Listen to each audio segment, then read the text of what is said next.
Hi guys, I am Sitaram V, Maths teacher at Government Girls Junior College, Bangarpet.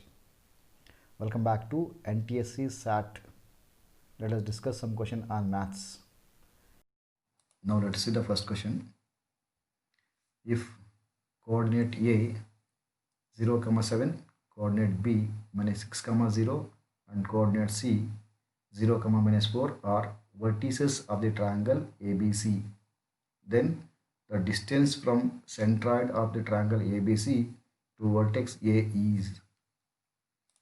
See the option. First option A, root 40. Option B, root 32. Option C, it is 68. Option D, root 60. ಪ್ರಶ್ನೆಯನ್ನು ಸ್ವಲ್ಪ ಗಮನಿಸಿ ನೋಡಿ. ತ್ರಿಭುಜ ABCಯ ಶೃಂಗಗಳು 3 ನಿರ್ದೇಶಾಂಕಗಳಿಂದ ಆಗಿದೆ. ನಿರ್ದೇಶಾಂಕ A 0, 7, ನಿರ್ದೇಶಾಂಕ B -6, 0, ನಿರ್ದೇಶಾಂಕ C 0, -4 ಆಗಿದೆ. ಈ ಸಂದರ್ಭದಲ್ಲಿ ತ್ರಿಭುಜದ ಗುರುತ್ವ ಕೇಂದ್ರವನ್ನು ಕಂಡುಹಿಡಿದು ಗುರುತ್ವ ಕೇಂದ್ರದಿಂದ ಶೃಂಗ ಎಗೆ ಎಷ್ಟು ದೂರ ಇದೆ ಇದನ್ನು ನಾವು ಕಂಡುಹಿಡಿಯಬೇಕಾಗಿದೆ. So in triangle we should locate the coordinates of centroid, then find the distance between centroid to the vertex A. So to find the process, let us have a figure. In the figure, A is a coordinate, B is a coordinate and C is a coordinate. G is the centroid. We should calculate the coordinates of centroid and then distance between vertex A to G. ಈಗ ಚಿತ್ರದಲ್ಲಿ ಗುರುತ್ವ ಕೇಂದ್ರ G ಮತ್ತು ಶೃಂಗ ಎಗಳ ನಡುವಿನ ದೂರವನ್ನು ಕಂಡುಹಿಡಿಯಬೇಕಾಗುತ್ತೆ. ಗುರುತ್ವ ಕೇಂದ್ರದ ನಿರ್ದೇಶಾಂಕಗಳನ್ನು ಕಂಡುಹಿಡಿಯಬೇಕು ಅಂತಂದರೆ ನಮಗೊಂದು ಸೂತ್ರ ಇದೆ. x1 + x2 + x3/3 similarly y1 + y2 + y3/3. So ಈ ಸೂತ್ರವನ್ನು ಬಳಸಿದ್ದೀವಿ ಅಂತಂದರೆ ನಾವು ಗುರುತ್ವ ಕೇಂದ್ರದ ನಿರ್ದೇಶಾಂಕಗಳನ್ನು ಪಡಿಬೋದು. Now let us substitute the values of x1, x2, x3 and y1, y2, y3. On substitution we get the value -2, 1. ಇದು ಗುರುತ್ವ ಕೇಂದ್ರದ ನಿರ್ದೇಶಾಂಕಗಳು ಆಗಿದೆ.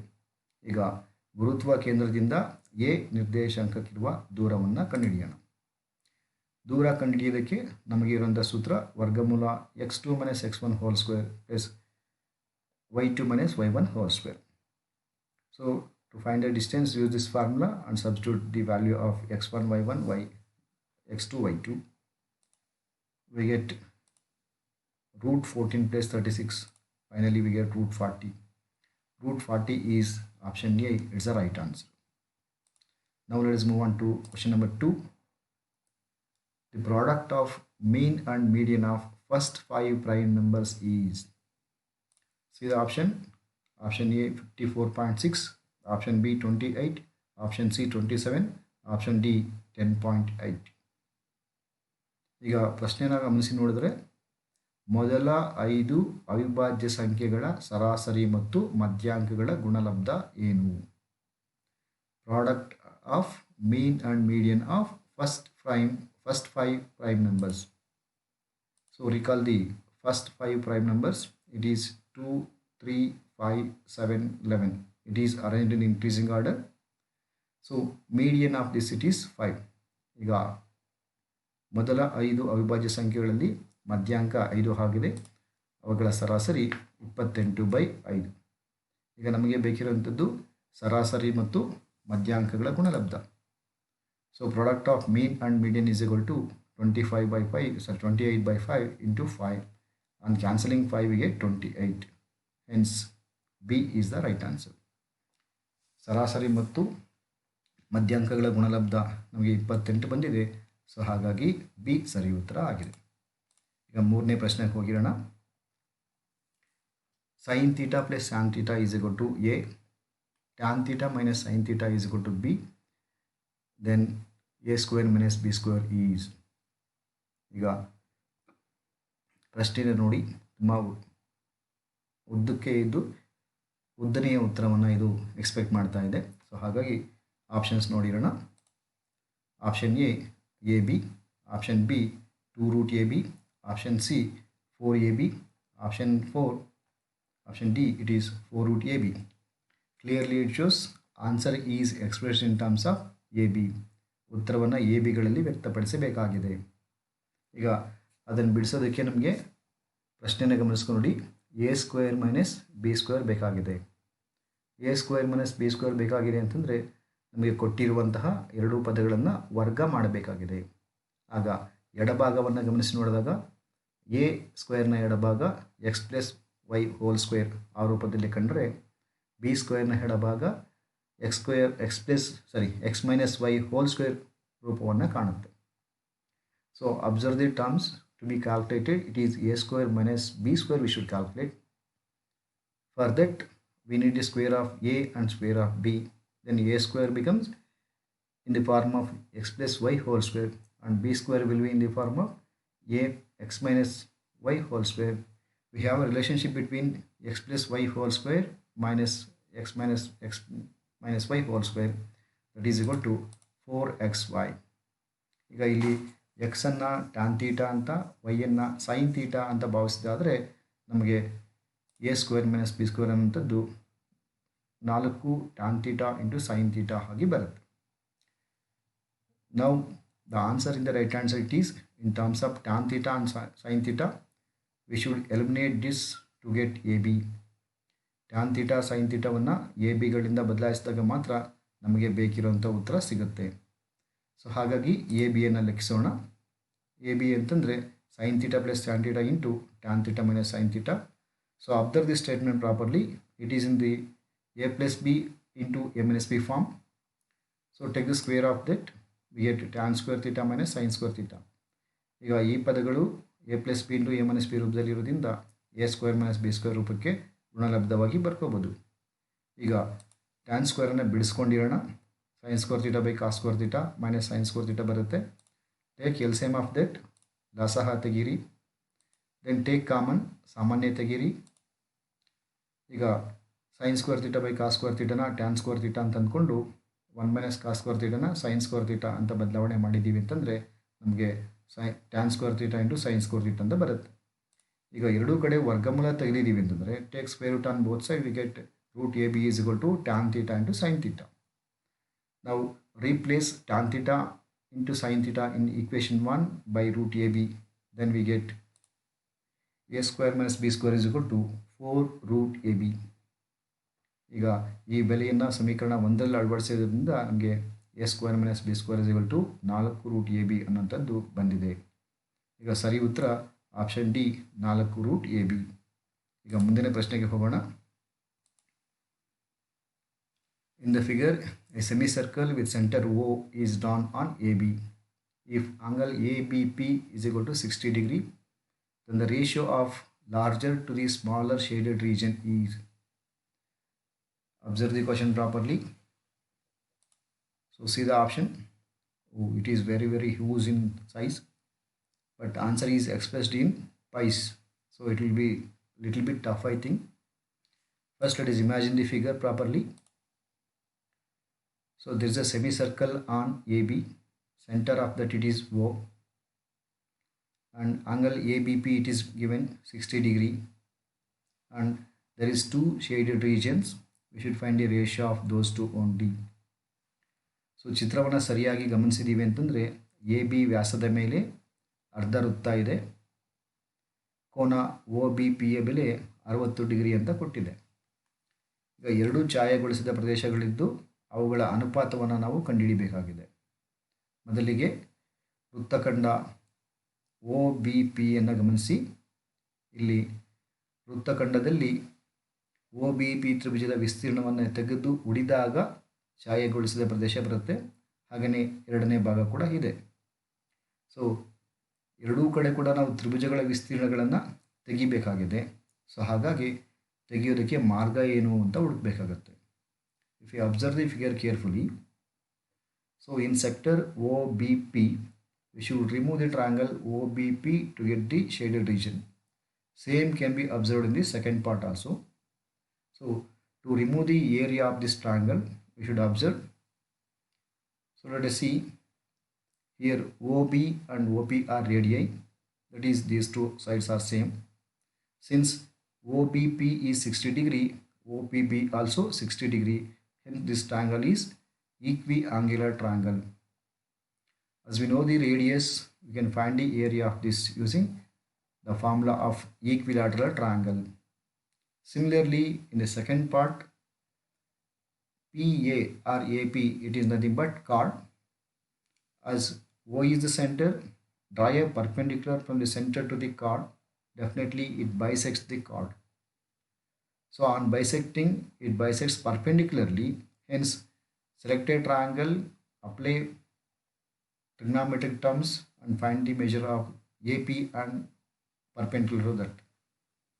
ಈಗ ತ್ರಿಕೋನಮಿತಿಯ ಅಳತೆಗಳನ್ನು ಬಳಸಿ OAP ತ್ರಿಭುಜದ ಪಾದ ಮತ್ತು ಎತ್ತರಗಳನ್ನು ಕಂಡುಹಿಡಿದಿದ್ದೀವಿ ಅಂತಂದರೆ ಆಗ ನಮಗೆ ಎರಡೂ ತ್ರಿಭುಜದಲ್ಲಿ ಬೇಕಿರುವಂಥ ಭಾಗಗಳು ಆರಾಮಾಗಿ ಬರುತ್ತೆ. ಈಗ ಮೊದಲನೇ ತ್ರಿಭುಜವನ್ನು ಸಮಬಾಹು ತ್ರಿಭುಜ ಅಂತ ಮಾಡ್ಕೊಂಡಿರೋದ್ರಿಂದ ಸುಲಭ ಆಗುತ್ತೆ. ಎರಡನೇ ತ್ರಿಭುಜದಲ್ಲಿ ಪಾದ APಯ ಉದ್ದ 6√3 ಅಂತ ಬರುತ್ತದೆ, ಎತ್ತರ 6/2 ಬರುತ್ತದೆ. ಇಲ್ಲಿ ಸ್ಥಳಾವಕಾಶ ಕಡಿಮೆ ಇರೋದ್ರಿಂದ ಇದು ಹೇಗೆ ಬಂತು ಅನ್ನೋದನ್ನು ತ್ರಿಕೋನಮಿತಿಯ ಅಳತೆಗಳನ್ನು ಬಳಸಿ ಮಾಡಿರೋದ್ರಿಂದ ನೇರವಾಗಿ ಹೇಳಿದ್ದೇನೆ. ಇಲ್ಲಿ ಮಾಡಲು ಅವಕಾಶ ತಗೊಂಡಿಲ್ಲ. ದಯವಿಟ್ಟು ಅಡ್ಜಸ್ಟ್ ಮಾಡಿಕೊಂಡು ಬುಕ್ಕಲ್ಲಿ ಹುಡುಕಿ ನೋಡ್ಕೊಳ್ಳಿ. ಈಗ ಮೊದಲನೇ ಭಾಗದ ವಿಸ್ತೀರ್ಣವನ್ನು ಹುಡುಕಿರೋಣ. To find the area of the shaded region, take the area of the sector and subtract the area of this triangle. ಈಗ ಛಾಯಾಗೊಳಿಸಿದ ಭಾಗ ಬೇಕು ಅಂತಂದಾಗ OBP ತ್ರಿಭುಜದ ವಿಸ್ತೀರ್ಣವನ್ನು OBP ವೃತ್ತಖಂಡದ ವಿಸ್ತೀರ್ಣದಿಂದ ತೆಗಿಬೇಕಾಗತ್ತೆ. ವೃತ್ತಖಂಡದ ವಿಸ್ತೀರ್ಣ ಬೇಕು ಅಂತಂದರೆ θ/360 πr² ಅಂತ ಊಹೆ ಮಾಡಿದಾಗ ತ್ರಿಭುಜದ ವಿಸ್ತೀರ್ಣ ಬೇಕಿದ್ದಾಗ r²√3/4 ಅಂತ ಊಹಿಸ್ಬೋದು. ಈಗ ಇವುಗಳಲ್ಲಿ ಕ್ಯಾನ್ಸಲ್ ಮಾಡೋಕ್ಕೆ ಅವಕಾಶ ಇರೋಂಥದ್ದು ಕೋನವನ್ನು ಅಳತೆ ಕ್ಯಾನ್ಸಲ್ ಮಾಡ್ಕೋಬೋದು. ಮಾಡಿದ ನಂತರ ನಮಗೆ ಉಳಿಯೋಂಥ ಭಾಗ ಅಂದರೆ 4πr² ಲಾಸಹ ತಗೊಂಡಿದ್ದೀವಿ. ಹಾಗಾಗಿ ಹೀಗೆ ಬರ್ತದೆ 4πr² - r²√3/24. So after taking LCM, we are getting this point. Then take 2r² as common. 2r² ಸಾಮಾನ್ಯ ತೆಗೆದಿದ್ದೀವಿ ಅಂತಂದರೆ 2π - 2√3/24 ಎರಡನ್ನ ಕ್ಯಾನ್ಸಲ್ ಮಾಡ್ಕೋಬೋದು. ಆಮೇಲೆ ಮಾಡಿರೋಣ. So in the same manner find the area of the second part. ಎರಡನೇ ಭಾಗನ ಇದೇ ರೀತಿ ಲೆಕ್ಕ ಮಾಡಿದಾಗ area of the sector minus area of the triangle. After calculating area of the sector we get πr²/3. Area of the triangle will be as it is r²√3/4. Now take LCM of these two. Once again we get 4πr² - 3r²√3/12. Now take r² as common. We get 4π - 2√3/12. Compare equations 1 and 2 to get the ratios. On comparing, we can cancel r² and 24 and 12, 2, etc. Finally, we get 2π - 2√3/4π - 2√3. It is the fourth option. So fourth option suits well with this. ಈಗ ಬಿಡಿಸಿದ ನಂತರ ನಾಲ್ಕನೇ ಉತ್ತರ ಇದಕ್ಕೆ ಸರಿಯಾಗಿ ಸೂಕ್ತವಾಗಿ suit ಆಗುತ್ತೆ. ಹಾಗಾಗಿ ಇದನ್ನು ಸರಿ ಉತ್ತರ ಅಂತ ಭಾವಿಸ್ಕೋಬೋದು. ಈಗ ಮುಂದಿನ ಪ್ರಶ್ನೆಗೆ ಹೋಗೋಣ. ಮುಂದಿನ ಪ್ರಶ್ನೆ, the value of C if C/2, 14 is the midpoint of the line joining the points 3.8 and -15.20 is. ಆಪ್ಷನ್ಸ್ನ ಮೊದಲು ನೋಡೋಣ. Option A it is 2, option B it is -9, option C it is -18, option D it is 15. Now see the question again. There is a point C which is on the midpoint of line joining two points. ಒಂದು ರೇಖಾಖಂಡದ ಮಧ್ಯಬಿಂದು C ಆಗಿದ್ದು ಅದು ಎರಡು ಬಿಂದುಗಳನ್ನು ಸೇರಿಸುವ ರೇಖಾಖಂಡವನ್ನು ಮಧ್ಯಕ್ಕೆ ಕತ್ತರಿಸ್ತಾ ಇದೆ. ಅದರ ಬೆಲೆಯನ್ನು ನಾವು ಕಂಡುಹಿಡಿಯಬೇಕಾಗಿದೆ. ಅದಕ್ಕೆ ಸಂಬಂಧಪಟ್ಟ ಚಿತ್ರವನ್ನು ಗಮನಿಸಿ. A ಒಂದು ಅಂತ್ಯಬಿಂದು, B ಮತ್ತೊಂದು ಅಂತ್ಯಬಿಂದು ಇರುವಂಥ ರೇಖಾಖಂಡದ ಮಧ್ಯ X ಅನ್ನೋಂಥ ಒಂದು ಬಿಂದು ಇದೆ. ಅದರ ನಿರ್ದೇಶಾಂಕಗಳು C/2, 14 ಆಗಿದೆ. ಈಗ C ಬೆಲೆಯನ್ನು ನಾವು ಕಂಡುಹಿಡಿಯಬೇಕಾಗಿದೆ. So as we know, it is a midpoint of AB. We have a formula to find coordinates of midpoint. Here we require only X coordinate only. ನಮಗೆ ಈಗ Xನ ನಿರ್ದೇಶಾಂಕ ಮಾತ್ರ ಬೇಕಿರುವುದರಿಂದ X = x2 minus x1 by 2 ಈ ಸೂತ್ರವನ್ನು ಬಳಸ್ಕೊಳ್ಳೋಕ್ಕೆ ಅವಕಾಶ ಇದೆ. Substitute the value of x2 and x1 and calculate it and compare it with c by 2. We can cancel 2 and 2. Finally we get c is equal to minus 18. ಈ minus 18 ಅನ್ನೋಂಥದ್ದು option ಸಿಗೆ ಸೂಕ್ತವಾಗಿ ಸರಿ ಹೊಂದೋದ್ರಿಂದ option C ಅನ್ನೋಂಥದ್ದು ಸರಿ ಉತ್ತರ ಆಗಿದೆ.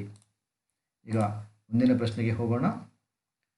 ಮುಂದಿನ ಪ್ರಶ್ನೆ, the tip of A partially broken tree touches the ground at a point 10 meter from the foot of it and makes an angle of elevation 30 degree from the ground. Then the height of the tree is. First let us see the option, how it will be. So option A, it is 10 by root 3 meter. Option B, it is 10 root 3 meter. Option C, 20 by root 3 meter. Option D, 33 root 3 meter. ಈಗ ಪ್ರಶ್ನೆಯನ್ನು ಗಮನಿಸಿದ್ದೀವಿ ಅಂತಂದರೆ, ಒಂದು ಮರ ಇದ್ದು ಕಾರಣಾಂತರಗಳಿಂದ ಅದು ಮುರಿದು ನೆಲಕ್ಕೆ ಓರೆಯಾಗಿ ನಿಂತಿದೆ. ನೆಲ ಮತ್ತು ಮರಗಳ ನಡುವಿನ ಕೋನ 90 ಡಿಗ್ರಿ ಆಗಿದ್ದು, ಆ ಬುಡದಿಂದ ಮಲ ತಾಗಿರುವಂಥ ಬಿಂದುವಿಗೆ 10 ಮೀಟರ್ ದೂರ ಇದೆ. So a tree has broken and it is incline to the ground, makes an angle of 30 degree and distance between point of touching and foot of the tree it is 10 meters. So in this condition you should calculate actual height of the tree. ಈಗ ಮರದ ನಿಜವಾದ ಎತ್ತರವನ್ನು ನಾವು ಲೆಕ್ಕ ಹಾಕಬೇಕಾಗಿರೋದ್ರಿಂದ ಅದರ ಚಿತ್ರವನ್ನು ಊಹೆ ಮಾಡಿರೋಣ. ಈಗ ಮರ ಎ ಬಿಂದು ಹತ್ರ ಮುರಿದಿದೆ ಅಂತ ಭಾವಿಸಿದಾಗ ಎ ಬಿಯ ಭಾಗ ನಿಂತಿರುವ ಭಾಗ, ಎ ಸಿಯ ಭಾಗ ಮುರಿದು ಓರೆಯಾಗಿರುವಂಥ ಭಾಗ. If you imagine the tree is broken at A, then AB is the vertical part and AC is the inclined part of the tree. Clearly it makes a right angle triangle and we can apply trigonometric ratios to find the total height of this. First let us apply cos theta. ಈಗ cos thetaವನ್ನು ಬಳಸಿದ್ದೀವಿ ಅಂತಂದರೆ ನಮಗೆ ಪಾದ ಮತ್ತು ವಿಕರ್ಣ ಅವುಗಳ ಅಳತೆಯನ್ನು ಬಳಸೋದ್ರಿಂದ A ಸಿಯ ಉದ್ದವನ್ನು ಅಳತೆ ಮಾಡೋದು ಸುಲಭ ಆಗುತ್ತೆ. So cos 30 is equal to ಪಾರ್ಶ್ವಬಾಹು ಬೈ ವಿಕರ್ಣ. ಸೊ ಬೆಲೆಗಳನ್ನು ಬಳಸಿದ್ದೀವಿ ಅಂತಂದರೆ ವರ್ಗಮೂಲ 3/2 ಈಸ್ ಈಕ್ವಲ್ ಟು 10/AC ಬರುತ್ತದೆ. ಓರೆ ಗುಣಾಕಾರ ಮಾಡಿದಾಗ ಎ ಸಿಯ ಬೆಲೆ 20/√3 ಬರುತ್ತದೆ. So as we calculate sin 30, we get AC is equal to 20/√3 because it gives us adjacent side and hypotenuse. As we know the adjacent side, we can imagine the hypotenuse. So to find the opposite side, we are supposed to apply sin theta. ನಮಗೆ ಅಭಿಮುಖ ಬಾಹು ಬೇಕಿದ್ದಾಗ sign ಕೋನವನ್ನು ಬಳಸೋಕ್ಕೆ ಅವಕಾಶ ಇದೆ. Sign 30 ಡಿಗ್ರಿಯನ್ನು ಬಳಸಿದ್ದೀವಿ ಅಂತಂದರೆ ಅಭಿಮುಖ ಬಾಹು by ವಿಕರ್ಣ ಈ ಅನುಪಾತ ನಮಗೆ ಸಿಗುತ್ತದೆ. ಬೆಲೆಗಳನ್ನು ಬಳಸಿದಾಗ ಅಭಿಮುಖ ಬಾಹುವಿನ ಉದ್ದ 10/√3 ಸಿಗುತ್ತದೆ. ಈಗ ನಮಗೆ ಮರದ ಎತ್ತರ ಬೇಕಿದ್ದಲ್ಲಿ ಎ ಬಿ ಮತ್ತು ಎ ಸಿಗಳನ್ನು ಕೂಡಬೇಕಾಗಿದೆ. ಸೊ ಹಾಗಾಗಿ ಎರಡೂ ಬೆಲೆಗಳನ್ನು ಕೂಡಿದಾಗ ನಮಗೆ 30/√3 ಬರುತ್ತದೆ. So 30 can be expressed as √3 into √3 into 10. If we cancel 1√3, finally we get 10√3. So 10√3 meter, it is the height of the tree. So it is option B, it suits well with this. ಈಗ option B ಸರಿ ಬರೋದ್ರಿಂದ ಅದನ್ನು ಸರಿ ಉತ್ತರ ಅಂತ ಭಾವಿಸ್ಕೋಬೋದು. ಈಗ ಮುಂದಿನ ಪ್ರಶ್ನೆಗೆ ಹೋಗೋಣ. Area of 2 concentric circles are 1386 centimeter square and 962.5 centimeter square. The width of the ring is. See the options: 4.2 centimeter, 3.8 centimeter, 3.5 centimeter, 2.8 centimeter. ಈಗ ಏಕಕೇಂದ್ರೀಯ ವೃತ್ತಗಳು ಎರಡಿದ್ದು ದೊಡ್ಡ ವೃತ್ತದ ವಿಸ್ತೀರ್ಣ 1386 ಸೆಂಟಿಮೀಟರ್ ಸ್ಕ್ವೇರ್, ಚಿಕ್ಕ ವೃತ್ತದ ವಿಸ್ತೀರ್ಣ 962.5 ಸೆಂಟಿಮೀಟರ್ ಇದೆ. ಹೀಗಿರಬೇಕಾದರೆ ಆ ಎರಡೂ ವೃತ್ತಗಳ ನಡುವಿನ ಅಗಲ ಎಷ್ಟಿದೆ ಇದನ್ನು ನಾವು ಕಂಡುಹಿಡಿಯಬೇಕಾಗಿದೆ. ಈಗ ಲೆಕ್ಕ ತೀರಾ ಸಿಂಪಲ್ ಆಗಿದ್ದು ವಿಸ್ತೀರ್ಣ ಕಂಡುಹಿಡಿಯುವ ಸೂತ್ರವನ್ನು ಬಳಸ್ಕೋಬೋದು. As the problem is very simple, you can use the formula to find area of the circle.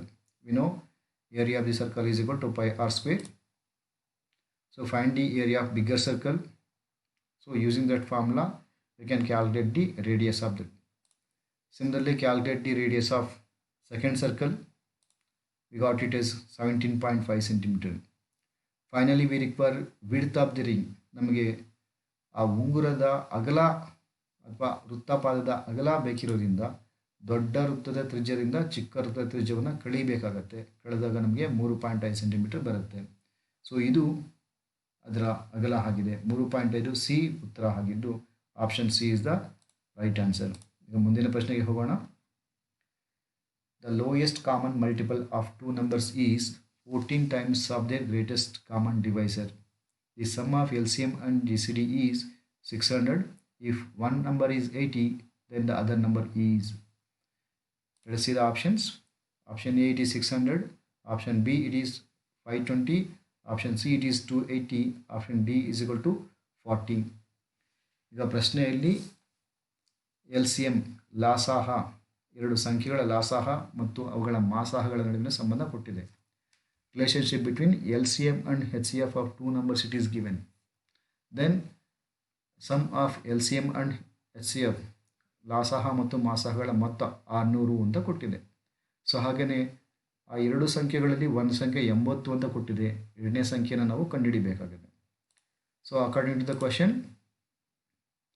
LCM is equal to 14 times the HCF. And one more thing, it is given sum of LCM and HCF it is 600. Now substitute the value of LCM in terms of HCF. So we get 15H is equal to 600. Cancel those two, we get 40. 40 is nothing but H. ಈಗ ಲಾಸಾಹ ಮತ್ತು ಮಾಸಾಹಗಳ ಬೆಲೆಯನ್ನು ಅಳವಡಿಸ್ಕೊತಾ ಹೋಗಿ ಲಾಸಾಹ ಅನ್ನೋಂಥದ್ದು 14 into ಮಾಸಾಹ ಆಗಿರುತ್ತೆ. So ಲಾಸಾಹದ ಬದಲಿ ಮಾಸಾಹದ ಬೆಲೆಯನ್ನು ಬಳಸಿದ್ದೀವಿ ಅಂತಂದರೆ ನಮಗೆ ಮಾಸಾಹದ ಬೆಲೆಯನ್ನು ತಗೋಬೋದು. ಈಗ ಮಾಸಾಹದ ಬೆಲೆ ಮತ್ತು ಲಾಸಾಹದ ಬೆಲೆ ಗೊತ್ತಿದ್ದು ಅವುಗಳ ನಡುವಿನ ಸಂಬಂಧ ಅಂದರೆ ಎರಡು ಸಂಖ್ಯೆಗಳ ಗುಣಲಬ್ಧವು ಅವುಗಳ ಲಾಸಾಹ ಮತ್ತು ಮಾಸಾಹಗಳ ಗುಣಲಬ್ಧಕ್ಕೆ ಸಮ ಆಗಿದೆ. Product of two numbers is equal to product of their HCF and LCM.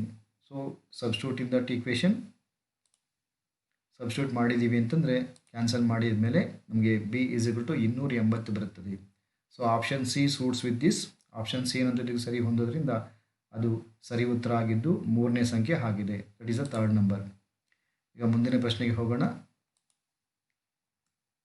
Ninth question it is in the figure AD perpendicular to BC, AC is equal to 4 cm, BD is equal to 2 cm, AB is equal to A units and CD is equal to B units, then A square plus B square is. ಚಿತ್ರದ ದತ್ತ ತುಂಬ ಉದ್ದಕ್ಕಿದೆ. ಈಗ options ನೋಡಿ. Option A it is 6, option B it is 8, option C it is 12, option D it is 20. So ಇದಕ್ಕೆ ಸಂಬಂಧಪಟ್ಟ ಚಿತ್ರವನ್ನು ಗಮನಿಸಿ. Observe the figure properly. So in triangle ABC there is two more triangles, ADC and ADB. Triangle ADC and ADB are right angle triangles. ಈಗ ಪ್ರಶ್ನೆಯನ್ನು ಗಮನಿಸಿ ನೋಡಿದ್ದೀವಿ ಅಂತಂದರೆ A square plus B square ಬೇಕಾಗಿದೆ. A square plus B square ಬೇಕಾಗಿದೆ ಅಂತಂದರೆ ಆ ಎರಡು ಕೂಡ ಎರಡು ಸಣ್ಣ ತ್ರಿಭುಜದ ಬಾಹುಗಳು. ಸೊ ಹಾಗಾಗಿ ಪೈಥಾಗರಸ್ನ ಪ್ರಮೇಯವನ್ನು ಒಂದೊಂದಕ್ಕೂ ಅಳವಡಿಸಿ ನೋಡೋಣ. So apply Pythagoras theorem to triangle ABD square. So AB in triangle ABD, AB square is equal to AD square plus BD square. Now substitute the value of AB and DB. Take it as equation 1. Now apply Pythagoras theorem to second triangle. We get AC square is equal to AD square plus CD square. Substitute the known values. Now substitute the equation 2. Shift 4 from right hand side to left hand side. We get A square plus B square is equal to 40. So 20. So D is 20. So D suits well with, so D is the right option. Now let us move on to next question. Out of 30 consecutive positive numbers, 2 are chosen at a random. The probability that their sum is odd. ಅವುಗಳ ಮೊತ್ತ ಬೆಸ ಸಂಖ್ಯೆ ಆಗಬೇಕು ಅಂತಂದರೆ ಹೇಗೆ ನಾವು ಅದನ್ನು ಕೂಡ್ಕೋಬೇಕಾಗುತ್ತೆ, ಅದರ ಪ್ರಾಬಬಿಲಿಟಿ ಏನಾಗಿರುತ್ತೆ ಅಂತ ನೋಡಿ. ಈಗ ಅದರ ಆಪ್ಷನ್ಸ್ ನೋಡಿ. Option A it is 10/29, option B it is 14/29, option C it is 15/29, option D it is 16/29. ಈಗ we have 30 consecutive positive number. If there is 30 consecutive positive numbers, definitely there will be 15 odd numbers and 15 even numbers. If they are arranged, they may be like this: odd number, even number, odd number, even number. Likewise only they will be arranged. So totally there is 15 odd numbers and 15 even numbers. If chosen odd number is 15 by 30, then even number must be 15 by 29, because already we have selected 1. So if you choose even number, same thing happens with opposite sign. So take it 2 times, calculate the probability, we get 15 by 29. So 59 by 29 is option C is the right answer.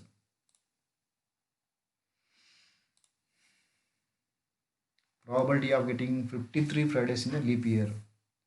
ಒಂದು ಅಧಿಕ ವರ್ಷದಲ್ಲಿ ಎಷ್ಟು ಶುಕ್ರವಾರಗಳು ಬರುತ್ತದೆ? Options it is: option A 1/7, option B 2/7, option C 4/7, option D 5/7. So ಈಗ ಅಧಿಕ ವರ್ಷದಲ್ಲಿ ಎಷ್ಟು ದಿನ ಬರುತ್ತೆ? So number of days in the leap year it is 366. In 1 week there will be only 1 Friday, so total number of Fridays it is 52 plus 2 days. ಈ 2 ದಿನಗಳಲ್ಲಿ ಹೇಗೆ ಬರೋ ಚಾನ್ಸಸ್ ಇರುತ್ತೆ? ಈಗ ಮಂಡೇ ಮತ್ತು ಟ್ಯೂಸ್ಡೇ ಆಗಿದ್ರೆ ಚಾನ್ಸ್ ಇಲ್ಲ, ಟ್ಯೂಸ್ಡೇ ಮತ್ತು ವೆಡ್ನೆಸ್ಡೇ ಆಗಿದ್ರೆ ಚಾನ್ಸ್ ಇಲ್ಲ, ವೆಡ್ನೆಸ್ಡೇ ಮತ್ತು ಥರ್ಸ್ಡೇ ಆಗಿದ್ರೂ ಚಾನ್ಸ್ ಇಲ್ಲ. ಆದರೆ ಥರ್ಸ್ಡೇ ಮತ್ತು ಫ್ರೈಡೇ ಆಗಿದ್ರೆ ಒಂದು ಅವಕಾಶ ಇದೆ, ಫ್ರೈಡೇ ಮತ್ತು ಸಾಟರ್ಡೇ ಆಗಿದ್ರೆ 2 ಅವಕಾಶ ಇದೆ, ಸಾಟರ್ಡೇ ಮತ್ತು ಸಂಡೇ ಆಗಿದ್ರೆ ಅವಕಾಶ ಇಲ್ಲ. ಒಟ್ಟು 7 ಅವಕಾಶಗಳಲ್ಲಿ 2 ಅವಕಾಶಗಳು ಚಾನ್ಸಸ್ ಇರೋದ್ರಿಂದ there is 2 chances of 7, so that the probability is 2/7. 2/7 is option B, it suits well. Now let us move on to next question. If n square minus 1 is divisible by 8, then n is, so very interesting question. See the option: an integer, a natural number, an odd number, an even number. ಈಗ n ಅನ್ನೋಂಥದ್ದು ಈ 4ರಲ್ಲಿ ಯಾವುದಾಗಿದೆ? So see the statement properly. n square minus 1, that is a square minus 1 we should take, and it must be divisible by 8.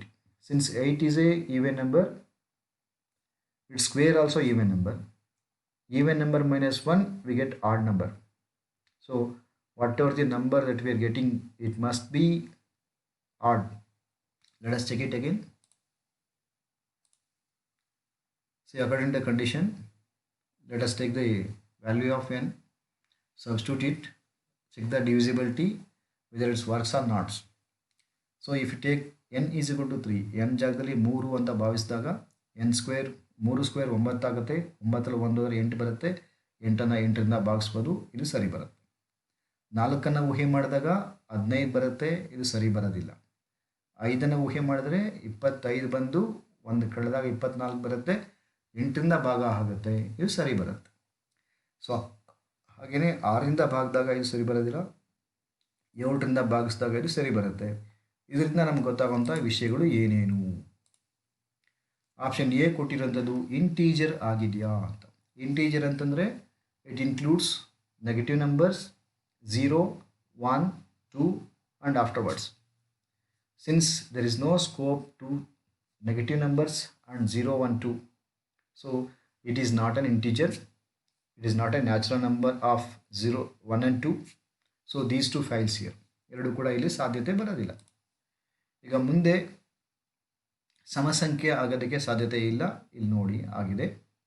So ಹಾಗೆಯೇ ಇದು odd natural number more than 1 ಆಗಿರೋ ಸಾಧ್ಯತೆ ಇದೆ. ಬೆಸ ಸಂಖ್ಯೆ ಆಗಿದ್ದು 1ಕ್ಕಿಂತ ಹೆಚ್ಚಾಗಿರಬೇಕಾಗುತ್ತೆ, 1 ಆಗಿದ್ದರೆ ಸಾಧ್ಯತೆ ಇಲ್ಲ. 1 - 1 0 ಬರುತ್ತೆ, 0ನ 8ರಿಂದ ಭಾಗಿಸಿದ್ರೆ ಅದು ಇಂಡಿಫಿನಿಟ್ ಆಗಿರೋದ್ರಿಂದ ಇದು ಸಾಧ್ಯ ಇಲ್ಲದ ಪರಿಸ್ಥಿತಿ. So odd natural number more than 1 it's the right answer. ಇಲ್ಲಿ ಆಡ್ ನಂಬರ್ ಅಂತ ಇದೆ, ಸಿ ಆಪ್ಷನ್, ಇದನ್ನು ನಾವು ಆಯ್ಕೆ ಮಾಡ್ಕೊಳ್ಳೋಕ್ಕೆ ಅವಕಾಶ ಇದೆ. ಈಗ ಮುಂದಿನ ಪ್ರಶ್ನೆಗೆ ಹೋಗಿರೋಣ. A sphere of radius 8 cm is melted and recast into right circular cone of height 32 cm. The radius of the base of the cone is, see the option first: 4 cm, 8 cm, 16 cm and 32 cm. So ಆಪ್ಷನ್ಸ್ಗಳು 4 2 8 2 16 2 ಹೀಗಿದೆ, ನೋಡೋಕ್ಕೆ ಚೆನ್ನಾಗಿದೆ. ಈಗ ಒಂದು ಸ್ಪಿಯರ್ನ ಕರಗಿಸಿ ಕೋನಾಗಿ ಬದಲಾವಣೆ ಮಾಡಿದ್ದಾರೆ. ಹೀಗಿರಬೇಕಾದ್ರೆ ಕೋನ್ನ ತ್ರಿಜ್ಯವನ್ನು ಕಂಡುಹಿಡಿಯಬೇಕಾಗತ್ತೆ. A sphere is melted and decasted into circular cone. Now we should find the base of the cone. So concern to the sphere, only one variable it is given, radius. Concern to cone, height it is given 32 centimeter, radius we should calculate. Since the volumes of cone and sphere are same, let us compare the formula first. Now substitute the values remaining. After cancelling we get r square is equal to 8, r is equal to 8 centimeter. So 8 centimetre ಅಂತ ಇಲ್ವಾ, ಅದು ಸರಿ ಉತ್ತರ ಆಗುತ್ತೆ. ನಾವು research next question. A cone and hemisphere have equal bases and equal volumes. The ratio of height of cone to the hemisphere is. So the ratio 2:1, 2:1, 4:1, 1:4. So let us see the things. Radius ಮತ್ತು volume ಎರಡು ಕೂಡ same ಇದೆ. ಹೀಗಿರಬೇಕಾದ್ರೆ formula wise let us compare those two. pi r cube and pi r square we get cancel, 3 and 3 get cancel, so we get h is equal to r. So here we should compare the heights, ಎತ್ತರಗಳನ್ನು compare ಮಾಡಬೇಕಾಗಿದೆ. ಕೋನ್ನ ಎತ್ತರವನ್ನು h ಅಂತ ಅಂದ್ಕೊಂಡು ಸ್ಪಿಯರ್ನ ಎತ್ತರವನ್ನು r ಅಂತ ಅಂದ್ಕೊಂಡಾಗ ಹೆಚ್ಚಿನ ಜಾಗಕ್ಕೆ 2r ಬಳಸಿದ್ದೀವಿ ಅಂತಂದರೆ r ಮತ್ತು r ಕ್ಯಾನ್ಸಲ್ ಆಗಿ 2:1 ಬರುತ್ತೆ. ಆಪ್ಷನ್ ಎ ಸರಿ ಉತ್ತರ ಆಗಿದೆ.